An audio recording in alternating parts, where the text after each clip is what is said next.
We're down in chapter 12 then, and dealing with life on this earth. And chapter 12 is a conclusion to everything that he said in the book. Now, he has talked about what it is like to live on this earth. He told us things to do and things not to do in order, if we want to be happy as we live here. So now he's coming down to the conclusion, and that is that at the end of life, everybody has an end. Every road has an end, and every person has an end to their life. Now, what is it like when you get down there? What is the divine description of what it is like to grow old? So that's what he's going to be dealing with today. But I want you to notice the first 2 or 3 verses really are the most important verses that you have in most of this chapter. Then the last verse will be really the most important. But notice as he starts out now, remember now your Creator in the days of your youth, before the difficult days come and the years draw nigh, when you shall say, I have no pleasure in them. Now, this is, as I said, the most useful, it's the greatest summary that we've got. And you say, what is life about? What do you do? Because now you know that you're going to grow old. Now you don't feel like you are, but everybody knows that that end will come sometime in their life. Now, what do you do about growing old? How do you prepare for growing old? And here it tells you, the way you prepare for growing old is remember now your Creator in the days of your youth. That is the big thing. If you're going to grow old and you haven't served your Creator, then it's going to be some very, very dark days. If you have served your Creator in the days of your youth, then whatever physical problems come upon you, you're going to be able to deal with them. Now, they're not nice. They're not happy. Right now, you can see me. My nose is plugged up. My head's a little dizzy. So I analyze my body. My back hurts. My legs are weak. I'll probably hold on a little bit up here.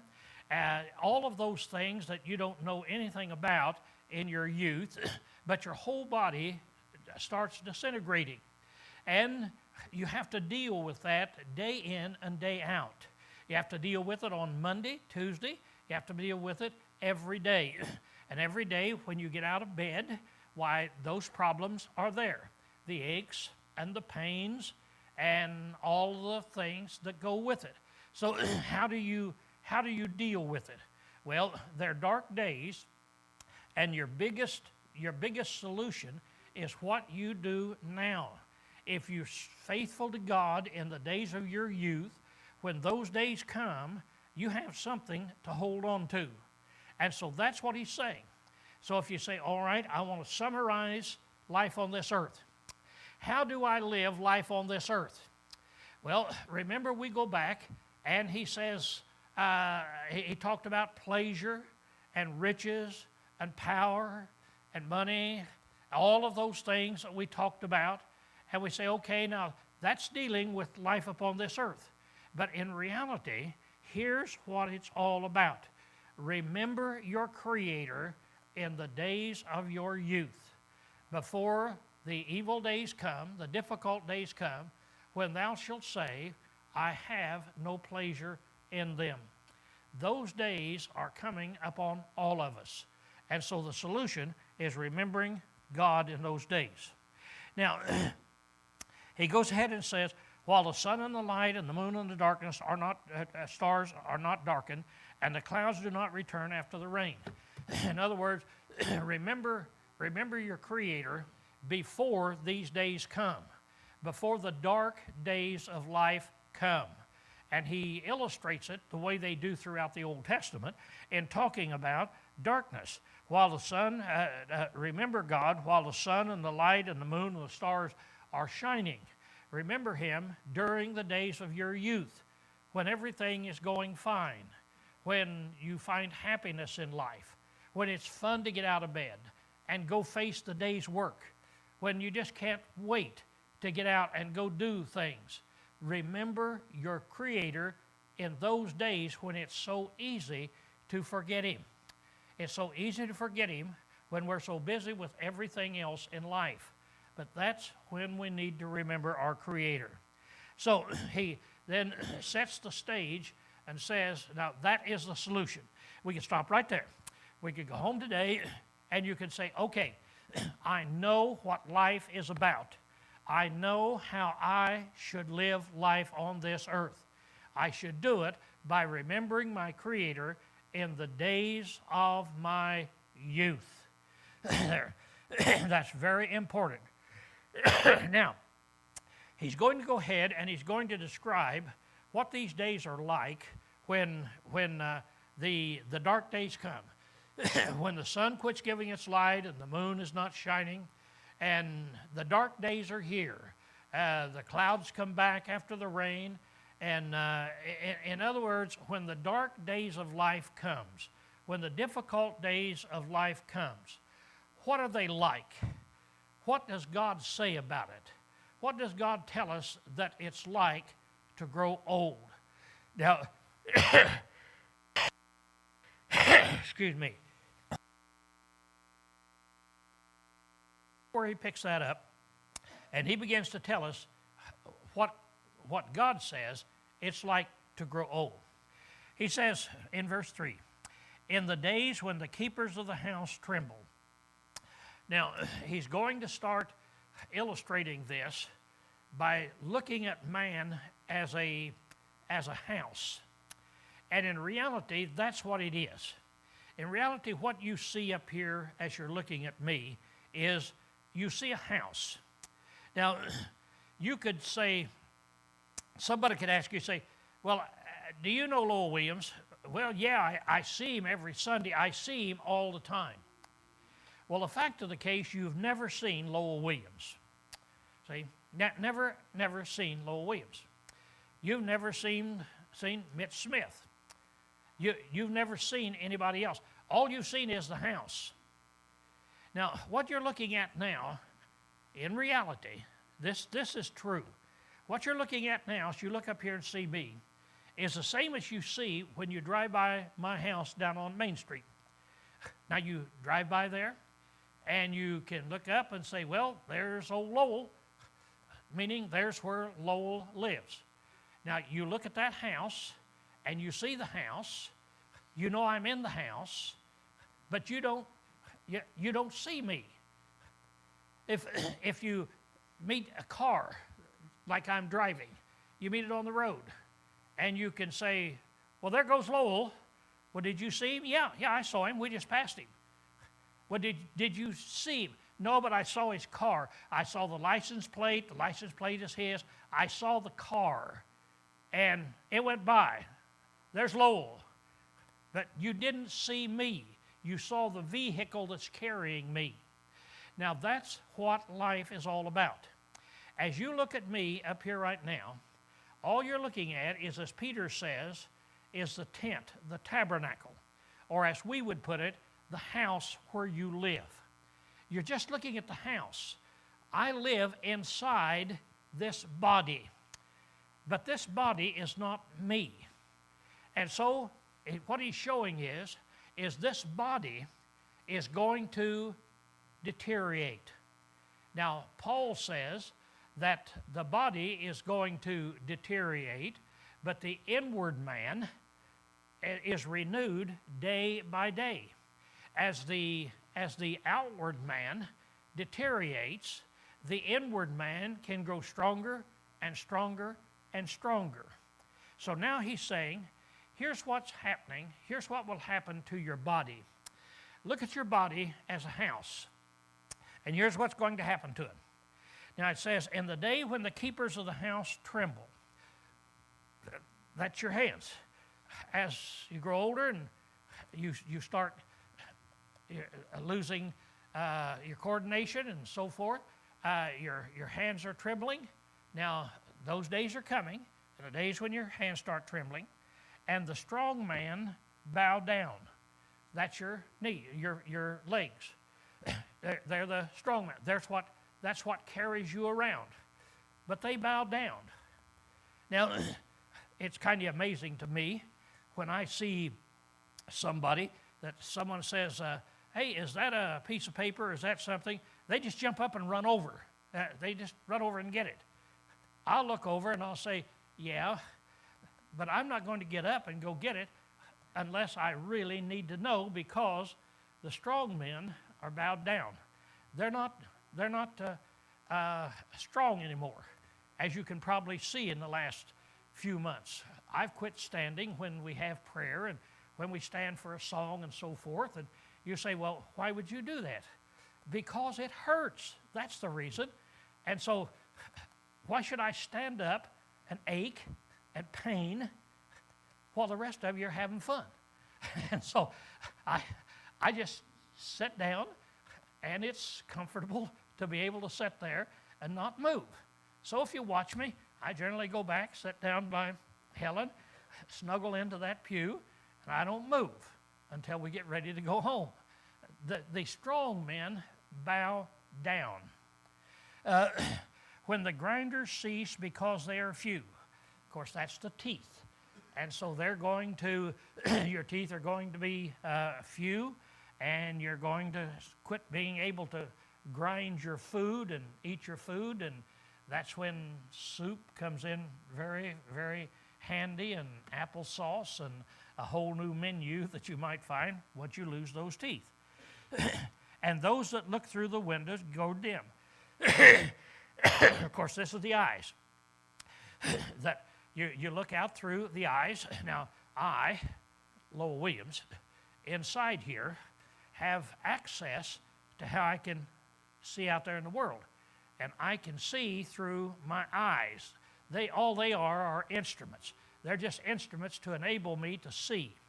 My legs are just instruments to help me go from here to there. My hands are just instruments, like a pair of pliers, that help me do various things. And so now then, your eyes grow dim.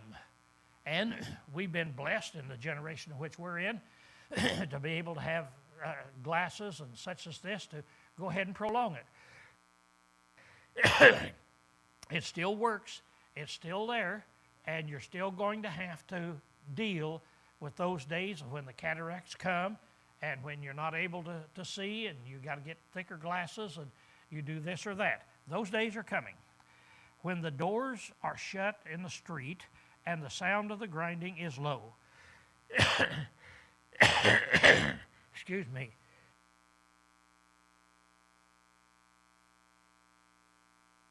That's another thing you got. When I got allergies, I was doing okay with all this until I walk in here. And so there's something that's in here that's just plugged me up just like that. But here it is, he says, the day's coming now when you're living in this house and when the doors are shut in the street and the sound of the grinding is low. Now, you go over and when night comes, you close your doors. Most of you, 10, 11 o'clock, you go and you check your doors, close them, lock them, do this, and you go to bed. Well, the older you get, the earlier that happens. And like 8 o'clock last night, I was barely awake to be able to make it to bed. And so I go and I close the door. I shut the doors, see. Now, there wasn't any grinding last night.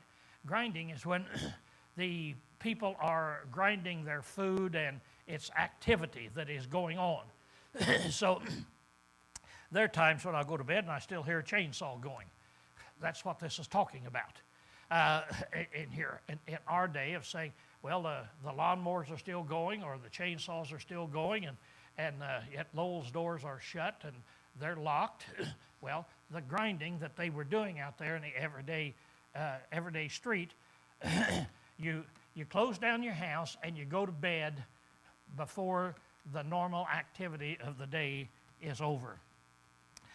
And when one rises up at the sound of a bird, so your sleep is not like it used to be. Any little noise will wake you up. and all the daughters of music are brought low. Your singing voice is brought way down. You can no longer sing. Try as you may, those vocal cords are not going to work like they used to. So they're brought low. And also, they are afraid of heights. So as the days go on, you get more afraid of crawling up and of heights every day. When I was 74, that's 6 years ago, I painted my house. And I went up on a 22-foot ladder, and I painted up in the combs and so forth. And now, it wasn't fun. And while I was up there, I was thinking, this will be the last time I'll ever do this. And I was right. But as in this last 6 years, why my fear of heights has grown more and more and more every day. Yesterday, I had to get out a 6-foot step ladder and go out, and my wind blew my tarp off of my canopy, and crawl up and unbuckle some things that are up there to be able to take it off. So I had to get up. I got up there about 2 or 3 steps and looked, and boy, well, I'm going to try another. So I did. I got up another step, and I was real proud of myself. I got about 4 feet off the ground, and I just proud of myself as I could be. Till Sam and Alec came along, and I said, "Hey, fellas, here." And so they just walk up, go. And it's gone. See? That's like this. I hate them. Now, you'd think the way they did it, they would never grow old. But one day, they remember this class, they're going to say, you know, I don't remember one thing my grandpa preached in all those years I listened to him except one thing. And he talked about what it's like in growing old. Write it down. Those days are coming, buddy. Now, terror is in the way. You think about the problems and so forth you have as you go places and you do this or you do that, and it scares you. You begin to look at things the way they are, and right now, all of you just jump up and you go do whatever you want to do. If you want to go to Albuquerque, okay, let's head out to Albuquerque. Fill up the car and away you go. Well, as you get older and older, you begin to think about all those things that can go wrong. Remember that Solomon dealt with that back in chapter 1, and with wisdom, there's great sorrow. And so you think, can I take this car? Can I, yeah, I've got good tires on it, but what about this? What would happen if the transmission went out? What would happen if, like this? And things you don't even think about, see? And so you look at it and you say, boy, all those are silly things. No, as you look now, as you go, you really watch out so you don't get in trouble. If you get in trouble, there's not too much trouble. You can take care of it. I get in trouble, it's big trouble. Right? And so, yeah, there's fear that goes along in that way. When the almond tree blossoms, you can kind of look at the head of a few old guys around here and see that what that's talking about. That's white blossoms that the almond tree puts out. So your hair grows white, and the grasshopper is a burden. It's so hard to do such things. Just little weights no longer are little weights, they're all heavy weights. And you'll find it's just amazing. And these are the frustrating things. It's perhaps the most frustrating thing that there is in getting old is having to have somebody to help you just carry a box that's over there. The reason those guys were over there yesterday, I called them over. I bought it, had a thing, it was in a box. And in years gone by, I would have just brought it in the house. There wouldn't have been any problem. Wouldn't even a dream, wouldn't even have thought about calling somebody. But yesterday, I didn't even think about bringing it in myself. I didn't even dream about it. It just called these guys, let them bring it in. Very frustrating thing to do. And so grasshoppers, just the burden of a grasshopper, carrying that around is a very tiring thing. And desire fails. This is a big thing, and I'll talk more about it next week. When when your desires fail. Now, right now, all of you have dreams. You have dreams. You have desires. You're thinking about, if we go ahead in 3 more years, we'll have enough money to buy a new house or to take this trip or go into business, and I want to do this, and you have your plans that are out there. And if somebody comes to you and says, hey, I've got a business deal for you. If you'd like to put in $1,000, I'm going to get 4 or 5 other guys, and we'll go into this business, and boy, it's really been going everywhere in the nation. It's really a good business. You'd probably say, wow, how can I get that $1,000? See? If you bring that to me and say, Lowell, I can show you how to make $100,000 in the next year if you want to invest in this business, I'd say, don't talk to me. Go talk to somebody else. See? I'm not interested. I have no desire. Have no desire to make $100,000. Have no desire for a new business. I have no desire for a new car. I have no desire to go on a cruise. I have no desire, and on down the line, and you fill in the blank. Now you might say, boy, that's really a sad situation. No, it's not. It's kind of like me sitting down there. When you guys stand up today, and you're standing up singing, and you look at me and you say, boy, I feel sorry for that poor old guy sitting down. Just remember, I'm looking at you and saying, I really feel sorry for those idiots standing up. See? And so, no, that your attitude changes as you go through. I hope to talk about more. For man goes to his eternal home, and the mourners go about the street. So the mourners were the professional mourners that performed at all deaths, and it would be kind of like we say the undertakers today. So man goes to his eternal home. The undertakers are out there waiting to pick it up and take it on. So man's going to go to his eternal home. Now, we're starting to pick up a thought right here, and I want you to see. Remember, as we started through, I said he's dealing with life on this earth. But wait till you get down at the end, and you'll see, yeah, he believes in life after death. He approaches the book. The book approaches the subject. What should you do with life on this earth as though there is no life after death? How should you live life here if you want to be happy? But I made the point. Remember, we'll see he does believe in life after death. Now here is where he makes a statement about man goes to his eternal home. We're going to go now to another place to live. So then he says, remember your Creator before the silver cord is loosed and the golden bowl is broken, or the pitcher shattereth at the fountain, or the wheel broken at the well. Now, here's 2 pictures that he's got. What's it like to die? Okay, remember your Creator before this happens. Now, we got to go back in their day where their light was a lamp. They had a little lamp, they had olive oil in it, a little wick, and that's what they would light. Now, they might hang it from the ceiling. So as they hang it from the ceiling and they've got this bowl up there, they light it, there's a source of light. Now, some of these days, regardless of how strong that is, that cord is going to break. That silver cord is going to break. And when it breaks, that bowl is going to fall and bust in pieces. And the light is out. And it's gone. That's what's going to happen to all of us. That day is ahead of every one.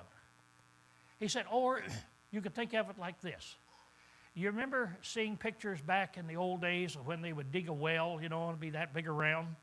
And then the water would be down there 20 feet. And so they'd have a wheel up here that had a rope around it, a bucket tied on one end, and you could lower the bucket down and fill it full of water. Then you had your crank, and you crank, and it comes up, pulls that bucket up, rope over that wheel, and brings the bucket up, and you pour the water out. So now you've got life-giving substance, water. Now, he said, some of these days, you dug your well, it's a new well, everything is great. That's where you guys are sitting today. Everything is going well, new rope, new bucket. One of these days, that rope is going to break. That rope is going to rot away and it's going to break. And when the rope breaks, pow, the bucket goes down and hits the water. And it's all over. He said, now that is the way we're to look at life. Life on this earth is going to come to an end, just like those two figures that he gives us. So he said, keep that in mind and remember your Creator before the silver cord is loosed. Remember your Creator before that day comes. Then he says in 7, then the dust will return to the earth as it was, and the spirit will return to God who gave it. So now he shows for certain. Does he believe in life eternal? Yes. He said when that happens, when you die, now your body is going to return back to dust. This is something that everybody can observe. Your body is made out of dust. God made it from dust. All of our bodies are still made just exactly the same stuff that dust is made of. You let it decay, it goes right back into the ground. Can't tell the difference between your decayed body and the ground that is around it. So your body is going to return to dust. The house that you live in is made of clay. And when the house, your body, returns to dust, then your spirit is going to go back to the God who gave it. So there is life after death. And it's that life after death is going to begin when that silver cord is broken. And when that silver cord is broken, it's all over. It's all over. We want to make sure that we're not like the rich man in Luke the 16th chapter.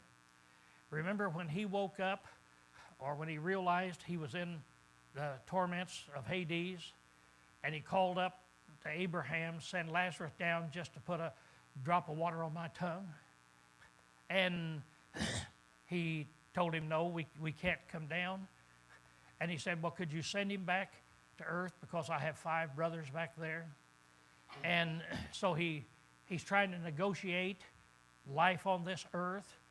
He knew what kind of life he had lived. He knew the kind of life his brothers had lived. What a horrible thing that would be.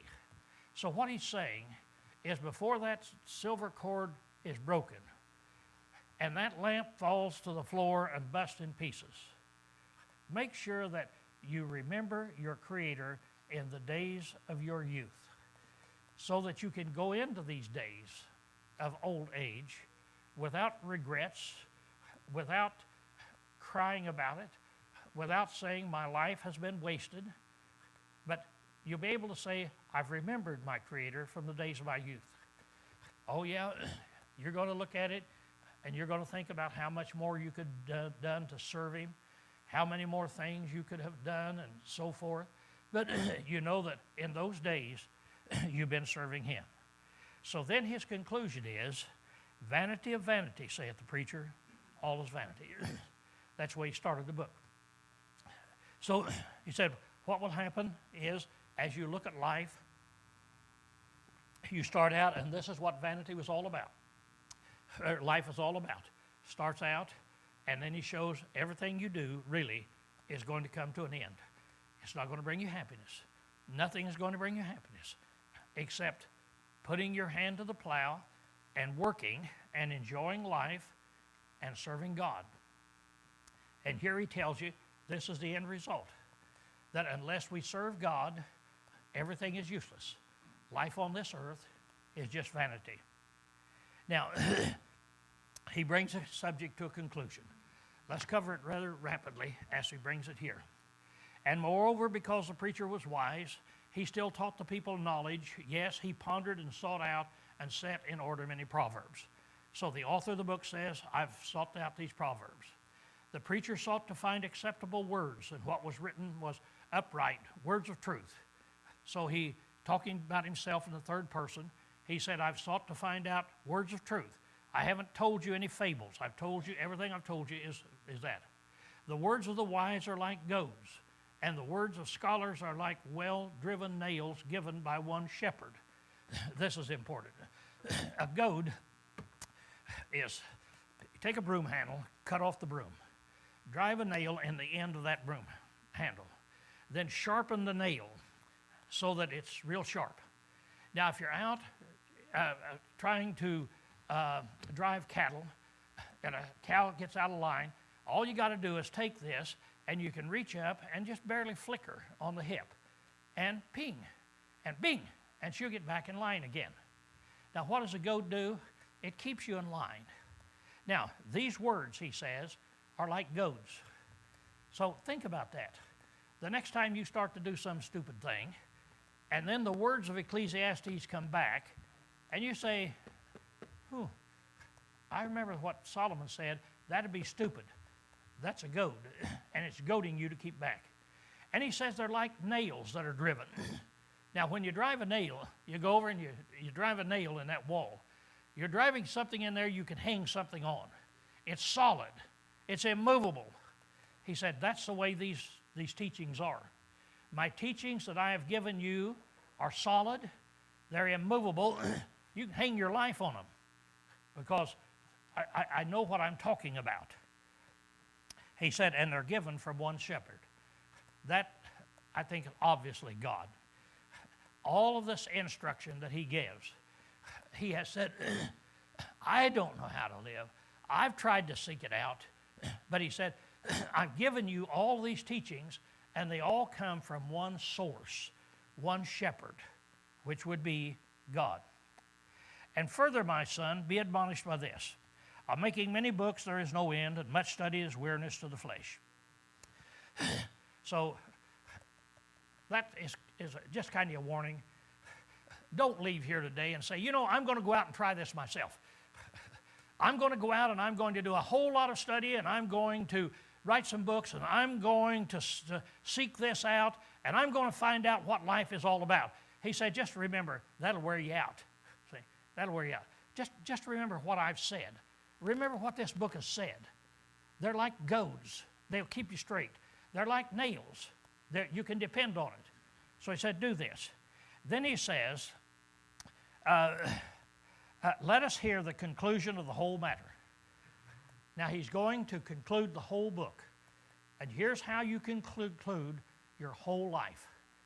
If you want to take your life and tie it up and put it in one little simple statement, here it is.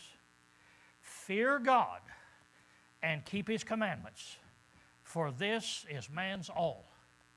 Or, this is the whole duty of man. This is everything there is. If you want to say what is life all about, here it is. Fear God. Have the proper attitude toward God. And keep his commandments. Do his works. That's it. That's what life is all about. It's not about riches.